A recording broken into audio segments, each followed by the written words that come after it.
DealQuest listeners and viewers, I'm so excited to have Tony Grobmeyer on an upcoming episode of DealQuest. Tony, you and I have so much just in alignment in the way we approach life and thinking. I love your content. So talk to us. So, I know we're going to hear some of that. We're going to talk deals. Talk to us a little bit about what people can expect to hear on your episode of DealQuest. Man, I think first and foremost, mastering the inner game is going to help you to make more deals. You're going to learn how to broker faster, how to scale. Speed's everything.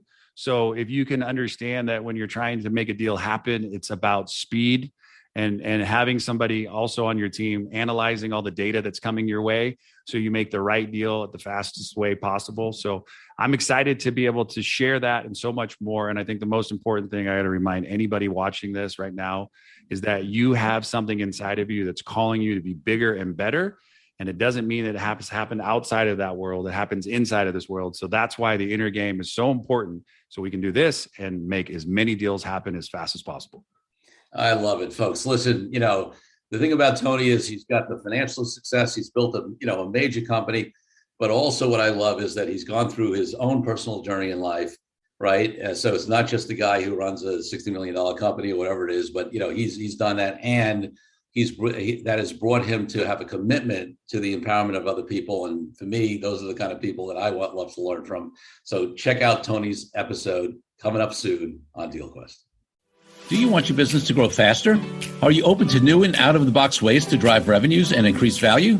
How do you imagine the most successful entrepreneurs and business leaders double, triple, or expand their businesses tenfold or more? The answer is Deals. This is a weekly podcast featuring conversations with business owners, executives, and leaders as we reveal behind-the-scenes details that give you, our listeners, the confidence to pursue your own deal-driven growth.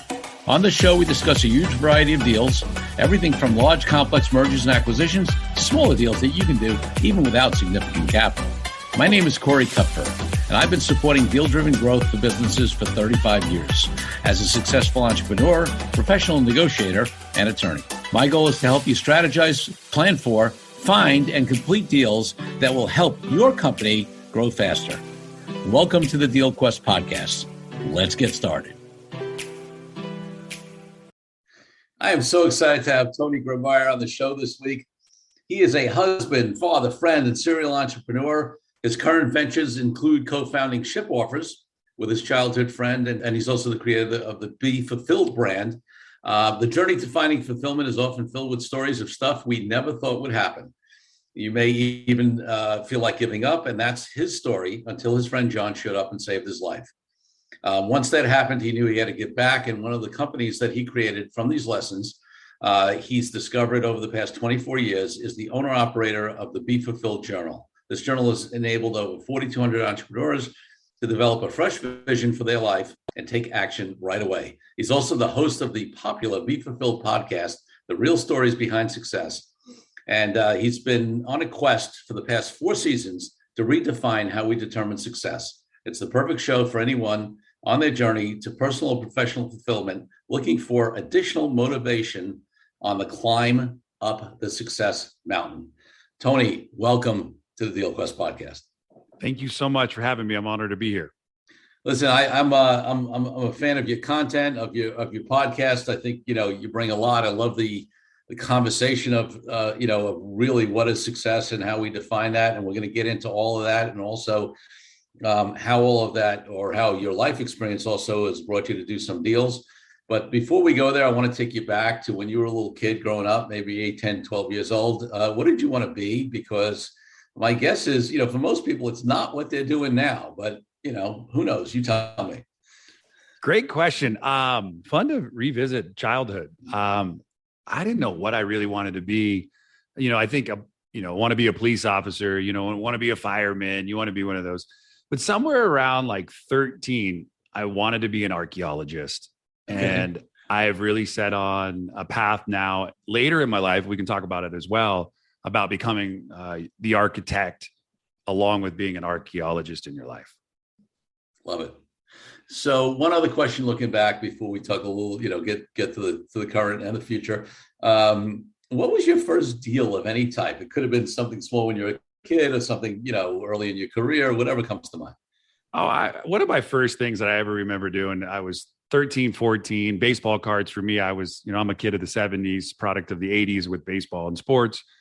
I decided to run a baseball card like show right out of my garage. And so I'd hustle, to pass out flyers and get people to come. And I remember that was early on in my deal of like, if I wanted to make money in my life, no one was going to hand me money. I had to figure out how to do it. And so I figured out how to do that. I ended up selling that kind of like concept and then became something bigger for other people. But I remember early on in my life, wheeling and dealing and try to get 50, 60, kids over to my house on a Saturday to buy baseball cards. I love it. I love it. And I'm curious, where do you think that came from? Because a lot of people, I was the same way. I had a business where I hired my friends, as let's call them contractors, because I wasn't withholding, taxes when I was 15, making $300 a week in the 70s, which was like stupid money for a 15-year-old kid. But neither of my parents were entrepreneurs. And a lot of people ask me, like, where did it come from? And I'm like, I really don't know. Do you have an idea where it came from for you? Yeah. I mean, like one of the most important things that I've kind of worked on is becoming an archaeologist in my life. So I can look back at the questions you're asking me. I've been able to kind of formulate where a lot of this stuff comes from. So if I kind of break down my family on both sides, my mom and my dad, completely different backgrounds, come from completely different countries, to get to America, et cetera. They're either engineers or they're artists in some form or fashion, right? Yeah.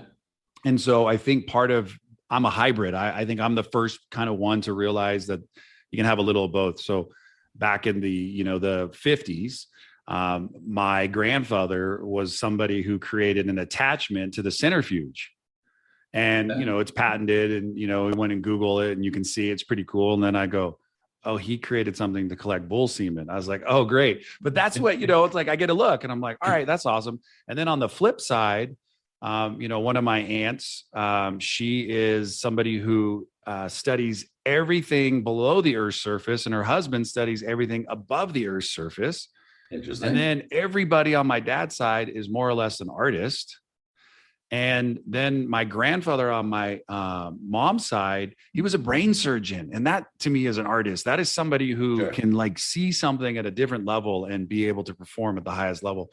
So for me, I look back and I am a hybrid version of an artist and an engineer. Love it. Love it. And listen, that self-reflection, and I think we're going to get into a little bit, maybe why you've done so much self-reflection as we get into your story. But before we do that, so tell people, and we laid it out a little bit in the bio, but beyond the bio, tell people really, what you're focusing on now, what your commitment is, who you serve. Yeah. The interesting part about the journey that I've been on is I said yes a lot, not knowing why I said yes. I just said, sure.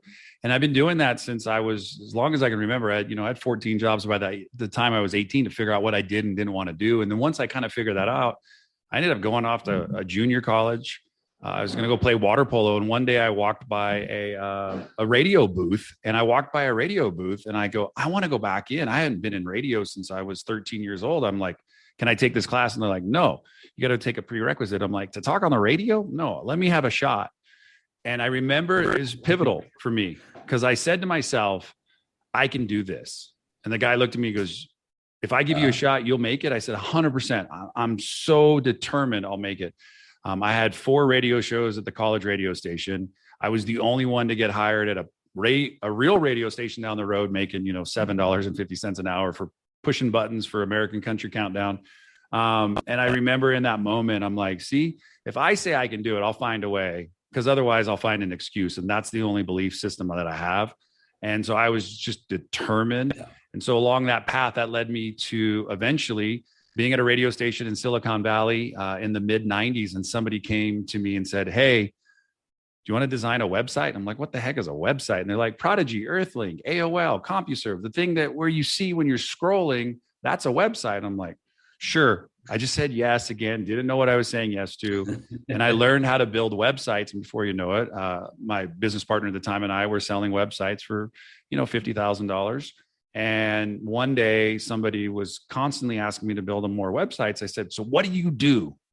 And they said, we run offers on our website and on the engines. Like, at the time it was Alta Vista, Lycos, And then there was Yahoo, and then this thing called Google was coming. And I said, all right, tell me more.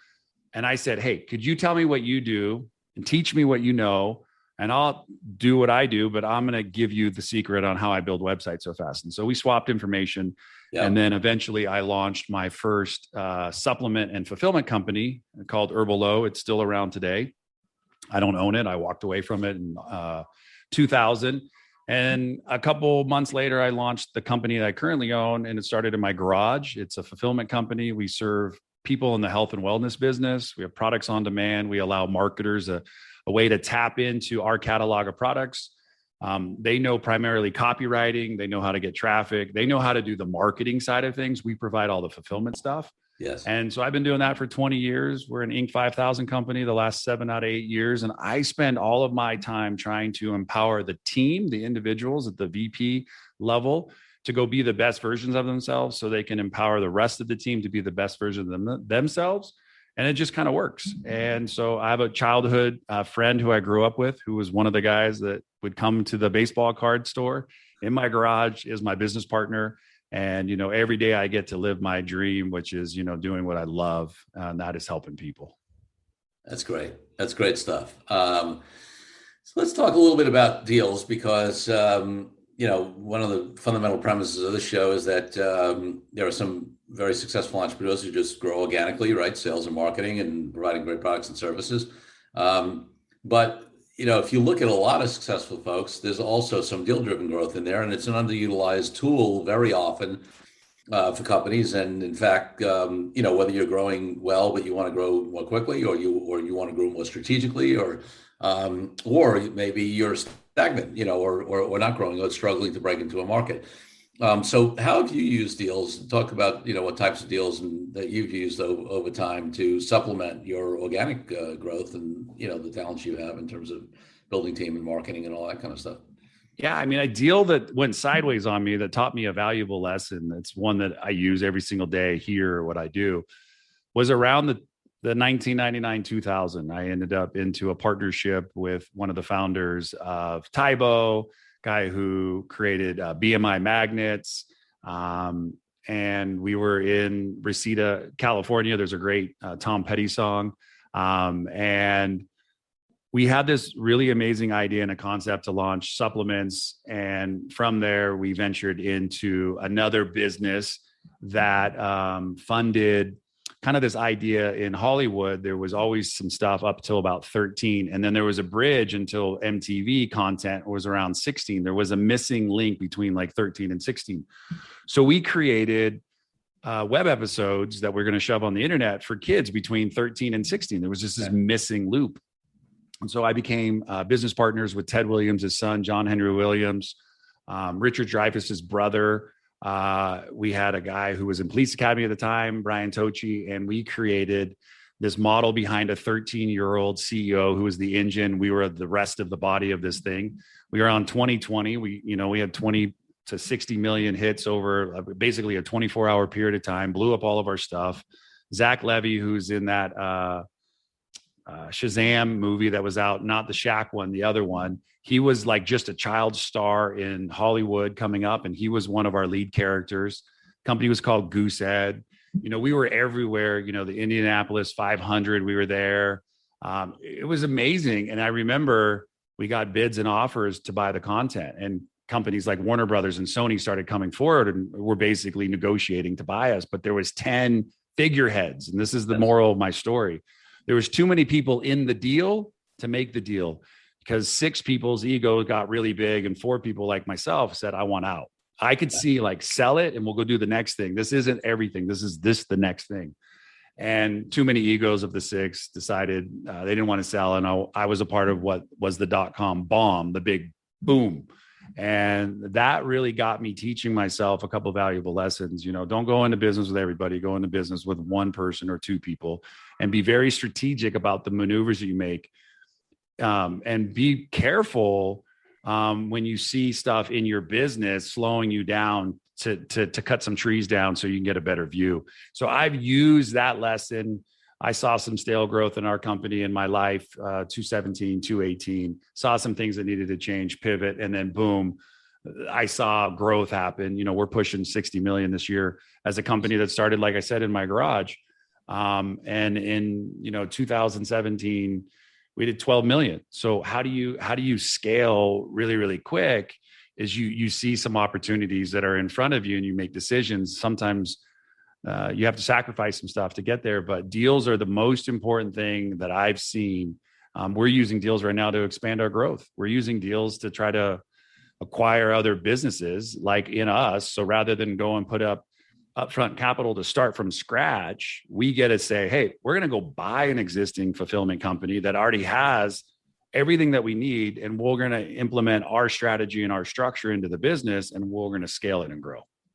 Yeah. So I want to get back to some of these future things you're talking about. But before we go there, I want to sort of parse through some of those lessons from that, prior deal, right? You said too many people, too many egos, right? And also there was something really interesting, because I think it's like in the entrepreneurial press or even in the mainstream press now, you hear the stories you hear about are about the companies that turned down the huge offer and then actually became worth a lot more, right? Google, Amazon, somebody, right? Facebook tried to buy us, and we turned it down, and and now we're worth 10 times, 100 times, and and those are the ones you hear, and that happens sometimes. But I have, in 35 years of working with entrepreneurial and growing companies as a lawyer, as a professional negotiator, everything I do, I have seen many times it go the other way around. There's a certain time in the market, things are hot, your sector's hot, the market's hot overall, whatever it is, you have a certain cachet, you're getting press, and there's a certain valuation, and folks don't get out, and they don't get out because of ego. They don't get out. I've had people say to me, well, what else am I going to do? I'm like, you're 35, even if you're 55, whatever it is, right? There's a million things you can do, right? Even if you don't want to play golf or travel the world, right? So you'll start another business. I mean, you really think you're a one-hit wonder? I mean, my experience is people are successful, can be successful again. Maybe they may not build another unicorn because all the circumstances may not be right. But in any case, so that's been my experience, is that there's a lot of times where people don't get out at the right time. And so can you delve a little bit more? I mean, you don't have to attribute obviously to particular people, but like, what was the thinking? Was it that, well, we can make this worth even more, be even more? It wasn't enough money. It was the wrong time. Like what prevented folks from seeing the opportunity there? Of course, nobody can predict necessarily the bust, but. Yeah. I love the question, but the thing is, I was just at a lunch not too long ago, sitting with some friends, and they were talking, they're in the trying to sell their business. Right. And I said, so I thought this was like the second or third time you've been through this over the last like 18 months. He's like, we have. And I said, so what's the problem? He says, well, we get so close, but then we want more money because we're doing better. And I'm like, oh, that's the problem. Yeah. I think really a lot of it comes down to you get greedy. Yeah. And I personally know that I'm kind of like the guy you mentioned, the 35-year-old at the time, like, yeah, I can do it again. I can do it again. I can do it again. I have that mindset because that was really instilled in me at an early age that I can figure it out. My son, love my kid. I got two boys, love them both. But my 20-year-old said something to me, Dad. He goes, say yes until it makes sense to say no. And I'm like, dang, man, that's good. I'm going to steal that. And I really think that's super powerful for us, is like, you said you wanted to sell and then you got cold feet, which is totally understandable. But the deal's so far down the road. That's what really bothered me. And then I had the check at an early age, right? I'm in my mid to late 20s. I had a check already written out. Like, I could see my name on the check. I had done it. And it was like, I was like, woo, look at me. And then I'm like, I lit it on fire, and I'm like, yeah, look at it go. And I reminded myself the fuel that got me into the business was also there to get me into a new business. Yeah. And so that was that deep down in passion. And so to kind of talk about it, I think you have to look at the whole picture. I'm only one person, and that's what I made a decision. I'm not going to be in business with, more than what I can count on one hand. Like, I can't, man. I love being a 50-50 owner right now. I love that, 50% of the stuff comes out of my mouth, 50% comes out of that mouth. We mesh really, really well together. We're we don't always see eye to eye, but we know what's best for the company. When there was 9 other people, there's also, most of them were married. So then there's family members whispering into their ear, friends whispering in their ear, like, keep it, you can make more money. And I'm like, if we would have kept it, you and I probably wouldn't be talking right now. I'm just using this as my example, because I would probably be in a way different sector than I am currently. And I never would have found fulfillment, and I would never have found this. And this brought me to you. So I always say, like, everything happened for a reason, perfectly lined me up so I can meet you, Corey, on my journey in life and get connected through Kara to really bring us together. So I'm grateful for all the lessons that I've learned to get me here. Yeah, no, I get that. And you and I have very common outlook on that. And, and you're also right. I mean, listen, what happens with more and more people is it becomes exponential, because not only do you have family members, whatever, but also you have like just the math on the interactions, right? Like, right. That's the way it works, because, it's hard. I mean, listen, it's challenging enough when you have 2 strong-willed people, right, to do what's best for the company, even when there are times you disagree. When you go to 2 to 4, it's more than double, because the number of variation of interactions and who people have to get along and things that can go wrong, gets exponential. And certainly when you get up to 10, it's kind of crazy. Which is why the only time I've ever seen that work is when there's not, there might be owners at that level, but there's a governance system involved that doesn't involve 10 people, right? I had people in my office. I had people in my office Wednesday. We were up on the whiteboard, right? They got a product that's just about going to the market. They're going to crush their market. Like, literally, the product does not exist, and it's phenomenal. I had like several people just come through my office just to take a look at it. They're like, dude, I would buy that right now if that was available. Like, definitely something that I need. And so we started going, and I said, these are the 4 things you need to work on. And I said, number 1, patent. Like, go get a patent for your idea. It's too valuable not to. Yeah. And they left, and he wrote me a big note. He's like, man, I spent literally 2 hours with you, but within the first like 30 seconds, you're like, you don't have a patent. You're going to have somebody steal your product. You're going to be made in China. Next thing you know, you're going to be out of business. I said, just because you're first to market doesn't mean someone in market number 2, like iPhone, comes around and does it completely different. They weren't the one to create the iPhone, like the phone. They just made something better. There was a BlackBerry, if you remember that. There was already a Motorola phone. They just made something way better. So remember, someone's always in a deal thinking to themselves, fine, you know what? You go do what you got to do. I can make it better. I'll get it when it's burning, and I'll bring it and rescue it. And if you don't mind, Corey, this is such a hot topic in my mind right now. I watched this video yesterday about the housing market that we're in right now. Sure. And there's a certain company out there that sees all the searches for a certain amount of data and knows all of the home pricing in certain areas. And the video was really, really well done. It would say, let's just say all these homes are selling for around, 320, 300. And a company comes in and buys them all at, $300,000, right? So the comps now for that specific area are 300,000. Well, the next one that gets bought is a cash deal for 350. Yeah. Okay. So now that company's 31st deal is for cash. Now there's a comp for 350. They flip it, put some patch on it, put some, paint in it and new rugs. And now all of those other, 30 homes at 300, right? Now they made $1.2 million because now they're going to be selling them for over 350, and they know the data. And now they're asking, can we finance you? Can we do the underwriting for you? I mean, whoever has data is the most valuable person. I have data today on my industry that I didn't have when I was first on the internet as a fulfillment company. My data is the most valuable thing I've got. So remember that when you're working in deals, look at the data, because the key is in the data.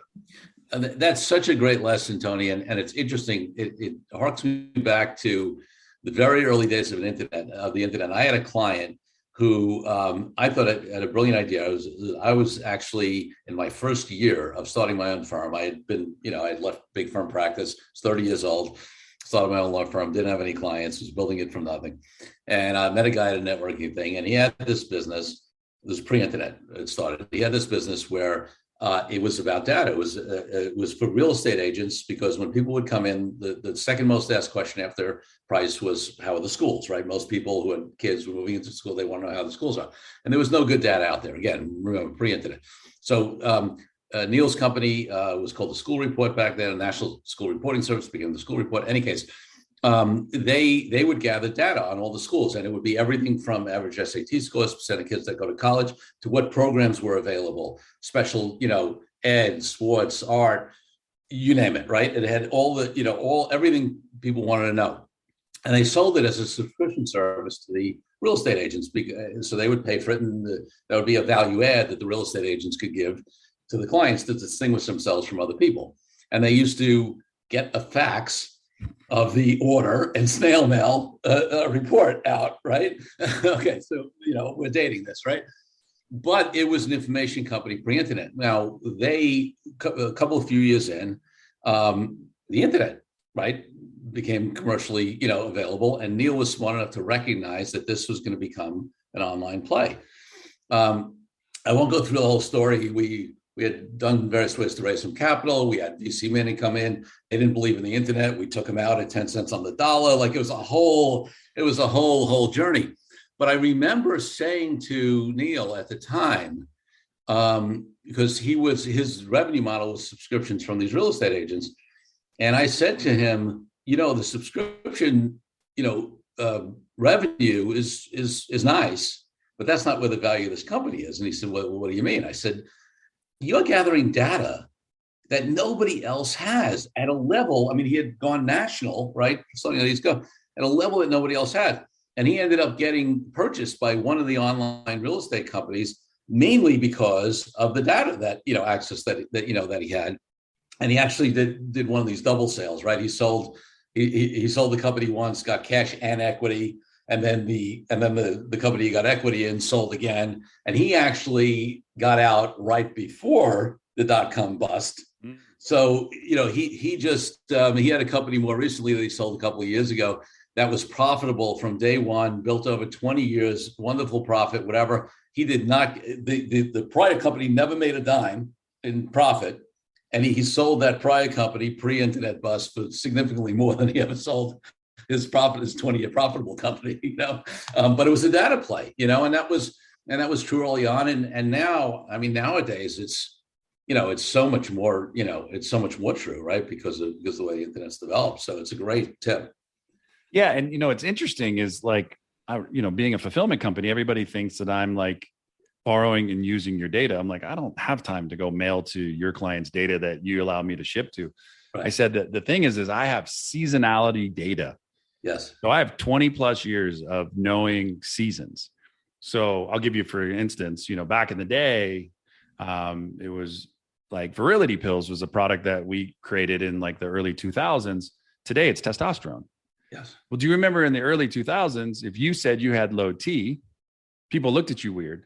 Right. If you told people that you took Viagra, oh my God, that is so bad. You can't do that. Like now it's like a common word. It's like now it's so generic, they can give it out to anybody in all these companies online. So I learned a long time ago that if you just are good at collecting, you can hire a data analyst to come in and really see things that you can't personally see yourself because you're blind to them, because we all have blind spots. So one of the best things, and I was in a tech meeting this morning, I'm like, our tech moves too slow. Tech is key. If we can't move faster, it doesn't matter if we can deploy on AWS. If we can't deploy anywhere else, we're laying all of our life into one platform. I said, the world is a lot bigger than one platform. So I said, data has to be able to be pushed in multiple areas so we can scale and grow faster, right? There's over 7 billion people on planet Earth. And, if you look at it, I'm only serving so many. I'm like, so how do I get to go serve more? I need data. I need somebody to analyze it. I need to tell me where I'm missing right now and where I can scale. Because my blind spot is simple, right? If I do the same thing every day, I haven't grown. Yeah. But if someone that I hired is sitting next to me looking at the data, and when I'm saying, this is what I want, I'm like, well, he's going to say, well, hey, you're missing this, this, and this. And I'm like, oh, thank you. And that's, now we're taking stuff that we do on a daily basis and allow an outside pair of eyes to help us to scale. Yeah. And it's such a great point. And even on a smaller level, like I'm amazed at how many businesses don't even do basic analytics, right? I mean, very basic, right? I mean, and I don't know what it was, but for some reason, I've always, I mean, lawyers are traditionally horrible at math. They hate financial statements. They hate, math. All right. I was one of these strange guys that, when they started I remember back when they had the LSATs and they put a math section on, all my other friends would panic. It was my easiest section. It was just natural for me, right? Like I could do numbers in my head. I remember I was running financial reports and analytics when I had no clients. Like I was running them before I had data, right? Just because it's like, and even, I mean, on a tiny level, I remember, I don't do any of this anymore, but when I first started, I was doing some residential real estate closings, right? I was running, and, most attorneys out there would charge a flat fee for that, and they wouldn't track, how much time it took them, because the industry it was X for a closing, and that's what they charge, whatever. Yeah. I was always running, analytics on how much time it took us, what we were effective hourly rate was, how we, whatever. And one day I looked and said, this is ridiculous. I'm going to double my price on this or not do it. It doesn't make any sense that the way we do it, because we're not going to do it as a commodity. We're going to do it as a customized thing, and the right clients will either pay us for that, or we won't be in that business. Again, it's a small example. We don't do, residential real estate closings, we haven't done them for 20 years. But the point is that if anybody's listening who is not running a $60 million company, who doesn't have 20 years of data, there is data, there's analyses, there's things that you should be looking at, no matter what your business is, that will give you information that will help you make proper business decisions. And so many companies just don't do that, even on the basic level. Well, let's back up 2019, end of 2019. I can't begin to tell you how many businesses I walk into, like their food. I'm like, hey, how come you don't have any social media presence? And they're like, oh, Right. We're too busy. You don't have any time. Okay. Good analogy, bad analogy. Just follow this one. So I said, okay, that's interesting. I said, okay, good. So you got, 5 likes, 6 reviews. You're great. During the pandemic, you're most likely out of business because you couldn't stay afloat, can't afford the people. The businesses that are most likely really doing amazing things during the pandemic were able to use the data and realize they're now staffing 1 or 2 because they can't find workers to basically work in the kitchen and basically go to the Grubhubs, the DoorDash, the Uber Eats, and just drop stuff off. Well, Who has data? Uber Eats, DoorDash. Now they can drive sales. And, it's interesting because if you use Open Table, or if you use any of these food services, they're collecting a buyer persona about you, right? And then you go look at the companies who own Open Table, Zagat, and you start looking at all the stuff. They have a buyer profile. Guess where they sell that data? They sell it to the credit card companies. And next thing you know, you're getting solicitations because they're bridging the gap. And I'm making some claims, but I'm using it as that the data is available to be parsed. And if anything is missing in your data, you can hire companies to fill in the void and to get you a full record that you can go mail to, market to, and you can really do a great job of hovering over a specific area and own it. You can flag it. I got buddies who own software that can basically value bomb any neighborhood and specifically say only neighborhoods that have golf courses behind them.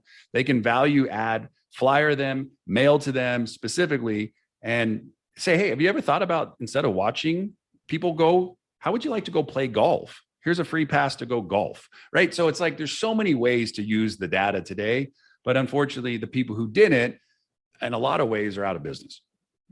Yeah, I know. It's fascinating. I think, it's funny. You make me think back, because I think one of the reasons why I sort of understood that early is my father, who's passed away some years ago, but he moved from being an assistant controller, coming out of the finance side or whatever at Hammacher Schlemmer. If anybody remembers them, they're a high-end gadget, kind of cool, way before Brookstones, all these others, and they're still around. But in any case, but he left there. One of the things he did at Hammacher Schlemmer, the many judge he did, was he was in charge of their catalogs and their list brokering. And he went and spent most of his career then at a list broker. And what list brokers did was that they figured out who to mail catalogs to, right? They did, and we're starting pre-internet. They would gather data on people's buying patterns and demographics and who would be best for, things. And then they would decide where and who you're mailing catalogs to. I'm talking about physical catalogs. So, that was, in the early days, and that business was dependent upon, order rates based upon, what zip codes you sent to, which demographics you sent to, and they would analyze that data. So, I got exposed to that pretty early on. I mean, we would get catalogs come into our home. My dad would have like 20 ways he misspelled his name, so he would know which that was one of the ways, the very non-technical ways he tested, all right, which list was working, because he would put his name misspelled on the various lists in the various ways, and we would get 20 of the same catalogs to his misspelled names in our house, and he would see how it's working. So yeah, it's fascinating stuff. Let's take a break from the show for a minute so I can invite you to a new way to determine your deal readiness. I created a fast and easy assessment that will determine exactly how deal ready you are. Once you complete the assessment, I use your responses to identify the obstacles that are holding you back from being a deal-driven growth genius. It's as easy as heading to CoreyKupfer.com/assessment. That's CoreyKupfer.com/assessment and filling out a few multiple choice questions. I'll be checking in after the episode to see what your results are. Now back to the show. Let's switch gears a little bit and go back to something you said earlier, because I want to get into that, and talk a little bit about some more of the deal aspects before we start to wrap up here. So you talked about, and you made a comment that is very important, that hey, there's some areas in which we're looking to either partner or buy, or so maybe there's some sort of maybe strategic alliance, a joint venture. I don't know what your structures are in certain areas where you could potentially develop it internally, right? But you've chosen to do it through a deal. Can you take us through a little bit, what the analysis is there on, because I'm sure when you're evaluating that, you can say, hey, it's going to cost us X dollars to buy this, right? Up front, it's maybe, going to be more money, or maybe not, but then of course we develop ourselves, we got money and we got time or whatever. So take us through that analysis in the areas you've chosen, where it's made sense to do it more by deals than trying to build it yourself. I love it. So we're going to just pretend I'm in Colorado. I want a place in New York. I don't know much about New York, but I see a business that's for sale in New York. It fits kind of my portfolio buy. It tells me, if they got, 20 employees, they spend so much on marketing, they get so many products out every single day, The first thing I look at is I don't have to come in and hire talent, because I can use existing talent, right? So I can put one of my people or two people on my team in this specific region, and now I can implement them into their culture and see what's working and not working, right? So that just right off the bat, the easiest thing to do. I'm also going to be able to... I'm just going to stop you for a moment, Tony, because I want to emphasize that. How many businesses do you hear? Maybe you're one of those people, listeners or viewers, that say, I have trouble finding talent. It's a challenge finding talent, right? And the way you're trying to find talent is you're trying to hire them. You're going through recruiters, you do it with ads, whatever it is, right? But acquiring talent is one of the big reasons why, people do acquisitions, for example. So I'm sorry, I just wanted to really highlight that. What's next? Okay. So secondly, I don't have any relationships. I can call my FedEx rep. I'm keeping fulfillment. So whatever your industry is, who are your suppliers? Who are your manufacturers? I don't have to go look for all new ones. They've got them. And then I can call on my phone and ask them to put in a good word. And then I want to meet them and I can scale with them. They have resources I don't, because I'm back here in Colorado and they're in New York. And so it becomes a resource play, right? And you could probably speak about this more than I could, but a lot of the times when you're trying to acquire a business, you look at their revenue and it's basically you found revenue in their business that I would instead have to start from scratch to go and find, right? I'm going to have to come in, buy all new printers, buy new trucks, buy a building, rent a building, sign a new lease, go get manufacturing done. Like I have distribution issues. So for me, when I'm looking at, we're doing it right now. So when we are going and doing the acquiring aspect, I'm in saying, all right, I don't have to go spend $250,000 where I was going to spend $250,000. And here's what I mentioned earlier. Speed is everything, especially in a pandemic, coming out of a pandemic.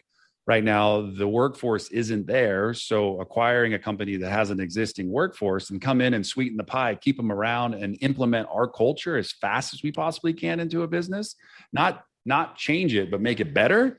They're going to say, oh my gosh, I've been waiting for you. And there are people in this world who like to work for a company versus run a company. And I'd say 97% of the world works for something and a very small percentage owns something, right? Yes. So I know that now, and I knew that back in the day. So that's one of the things that we're looking at. And I could keep drilling down, but I think the point that once you know, like if you have an oil rig and you had a piece of property that had oil and you were drilling, you would want to figure out how much oil you could drill all day, every day. That's what I'm trying to do by acquisitions. Go and acquire. It already works. Why try to come in and start from scratch, figure it all out, spend a lot of money in testing when I can go acquire and test that way? And then where it's not working, I can bring in a specialist. Don't hire somebody right now in this workforce that you have to train to learn what you do. Hire the person, and maybe a little bit more, that already knows what you do and will take you where you've never gone before in that specific niche or market. Love it. Love it. Love it. All right. I'm going to ask you whether there's anything else on the deal front that you want to share. And then I want to close before we close up, get a little bit more into your personal journey. But is there anything else that comes to mind? Any other deals that you've done, looking to do, any lessons, any last things you want to share? Yeah, man, hire an expert. I think a lot of times, YouTube for me has been my expert for so many things in life. I can find a mentor who is no longer around, Jim Rohn. He'll teach me more. I love what he says. I'm an amateur in the Bible, right? I don't have to know it all, but I have to know something. And for me, I'm glad I have like 5 different coaches in my life. 2 of them are business coaches. And so they're going to help me avoid the pitfalls. So get a guy like Corey in your life, right? Get somebody who's been there and done what you're looking to do.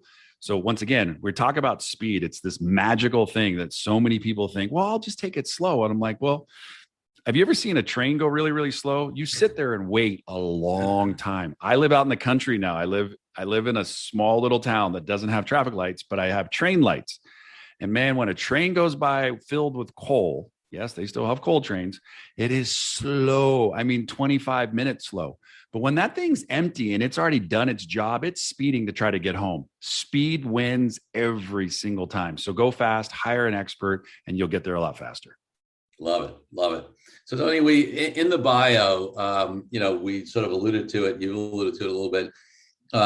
You've come to where you are. I'm not just talking about in terms of the financial success and that kind of stuff, but in terms of like your purpose and your commitment and what you're up to through a personal journey of some sort. You want to give us a little insight into that? People who really get who you are and why you're committed to what you're committed to now. Absolutely. So I made enough money really fast, and I lost enough money really, really fast to realize, shoot, I can do it again because I said I would. But I didn't know how to live life. And so it's really easy. I've been clean and sober just about 13 years. I was suicidal. My life was upside down. I had success, but I modeled myself after my dad. And my dad was super successful, made a lot of money, lost a lot of money, made a lot of money, and lost a lot of money. And then at the end of his life, we awarded him to the state because he had no money and we couldn't spend any more money. And it really taught me that, wow, I need to take better control over my life. And along the way, a lot of men started seeing what I was posting and asking me, hey, could I ask you some questions, right? Find a mentor, find somebody who has the results. And next thing I know, I'm sitting with men almost on a daily basis today, helping men to overcome financial, marriage issues, drug and alcohol related issues, or just life issues. And I have just made it my mission that I'm not here by accident. That somebody like my buddy John knocked on my door and told me my life had meaning and purpose. I have been on this kind of mission to figure out, now I know my meaning and my purpose. How can I help others? And I don't like motivation. It's like applying deodorant. I have to do it daily for myself. But if I have to motivate you on a daily basis, man, that's going to suck, because here's what's going to happen. You're going to forget to do it yourself one day and you stink like applying deodorant. So what I've come to learn is you want to find people in your life who are super passionate about the unknown. And so being a guy who's gone up and down Success Mountain a couple different times, I've learned that because of people like Corey, people like my mentor, Sean Stevenson, who passed away a couple of years ago. Oh yeah. Sure. People who like Vinny Fisher, people who like Roland Frazier, people like Perry Belcher, people who've done it. There is no perfect person that you and I are going to meet in our life. Yeah. Like I've made a ton of mistakes, but I figured out some things along the way. And so my personal life, my professional life really comes down to these two concepts. I have been in the fulfillment business for 25 plus years. So at a professional level, I have fulfillment, but my personal level lacked fulfillment. So I've been on a mission to find fulfillment. That's where Be Fulfilled came from. At the core of every human being, I think we want to be fulfilled at what we do. And so I give everything that I am morning, noon, and night to help men who are passionate about changing their life. And I don't allow you to give me lip service. I say, hey, look, I'll know in 30 seconds if you're serious. And they go, what do you mean? I said, I'll know in 30 seconds of talking to you if you're serious or not. And if you're serious, then we'll meet again. If not, hey, man, it was great shaking your hand. Have a good day. Because I don't have time. I got too many people out there in the world who really want help and they just haven't found it. So I want to go out there and be the bridge, the conduit for what my belief is God's working in my life in ways that I never thought were possible. That's how you go from having a suicidal mindset or the disease mindset to what I have today, which is an empowered mindset. I love it. And, one of the things I often say, and I've done all kinds of personal growth, business growth, and I have the same, commitments that you do. I express it in different ways, but I've done a lot of work. I've done men's work. I've captained men's teams, that kind of stuff. And, just mentored people in general. And I'm a big believer, and I think it's consistent with what you're saying, that, the biggest game in life is building your capacity to receive, because all the wisdom and answers are out there, right? It's not like, they're there, right? So, when you talk about only working with people who are really up for it, I think I agree with that, because if somebody is not ready to receive, I don't care what you have to offer them, it's going to be a waste of everybody's time. So, I constantly work on my capacity to receive, because I think that's where the game is played. So I love that. That's really, really good. I was texting with a buddy this morning. He was talking about God, and, I said, hey, I heard this recently and I think it's applicable. And I said, spirituality is for people who've been through hell. Religion is for people who are afraid of hell. I hear that. That's great. That's great. Well, Tony, listen, I could talk to you forever, but obviously, we need to bring this to a close. I have two final questions for you. The first one is just, what's the best place for people to reach you, find out more about you, learn about, all the great things you're up to? Well, I appreciate it, and it was an honor to be here. Google is probably your best place. I don't own it, but you can type in my first name and you'll probably hash my last name a few ways. But it'll come up. TonyGrebmeyer.com is the domain that you'll find me. From there, you get to what I do at Be Fulfilled, also what I do at shipoffers.com. And that's the best way to kind of get a hold of me and reach out to me on social media. Because like I said it here, and I'll say it 1,000 times more in my lifetime, if I'm lucky enough, I'm here to help those who want help. Folks, definitely check out Tony's content, and his commitment. It'll make a difference for you. Trust me. I mean, I love his stuff. So, Tony, my final question on the podcast is always about my highest value in life, which is freedom. And for me, that means freedom from oppression for all people in the world, to the reason I'm an entrepreneur and I haven't had a boss in 30-something years, right? And much more. So, what does freedom mean to you, and how does it impact your life and business? Wow, love it. Freedom is everything. Growing up, I didn't have parents that told me what to do. They encouraged me to check out and figure out what I wanted to do. And I did that. My wife and I have done that with our two boys. Giving people the opportunity to choose is something that I know that I'm very fortunate, and the people around me in my life, and, I'm in America and get the opportunity to have these freedoms. Freedom is everything. And I say, if you're stuck doing something today that you don't feel like you want to be doing anymore, what's stopping you from going and doing what you were created to do it? And find freedom inside. If freedom doesn't come from the outside, it comes from being free. So part of the demons that I had to let go of was, drugs and alcohol controlled my life. No, they didn't. My thinking controlled my life. Once I changed my thinking, as Tony Robbins has talked about, Zig Ziglar, Jim Rohn, Wayne Dyer, Gandhi, you name it. Once you learn and master the inner game, you're truly free. And so freedom to me is everything. Love it. Love it. Love it. Hey, folks, if, master the inner game, any regular or not even such regular listener or viewer of this podcast knows that I talk about the inner game all the time. I think, again, that's where the game is played. That's why my Authentic Negotiating book is all about the inner game, not the outer tactics. So Tony and I are so aligned on so many things. Tony, I so appreciate you being a wonderful guest on the DealQuest podcast. Thank you, my friend. Nice to see you again. Thank you for joining me on this episode of DealQuest, where we help you understand how deal-driven growth can be your ticket to freedom. I want to invite you to a unique way to tap into the wisdom and experience of the DealQuest community. Join the DealQuest Deal Den Zoom calls, a free monthly 90-minute mastermind. In the mastermind, we address all the challenges you may be facing and help support you with the opportunities that may arise in terms of deal-driven growth. You will get input not only from me, but all the members on the call will collaborate and serve each other in a mastermind format. To sign up for the free mastermind, go to www.corykupfer.com/dealden. That's corykupfer.com/dealden. I'll see you there. I'm Corey Kupfer. Until next week, wishing you the freedom and financial prosperity that I know your DealQuest will bring.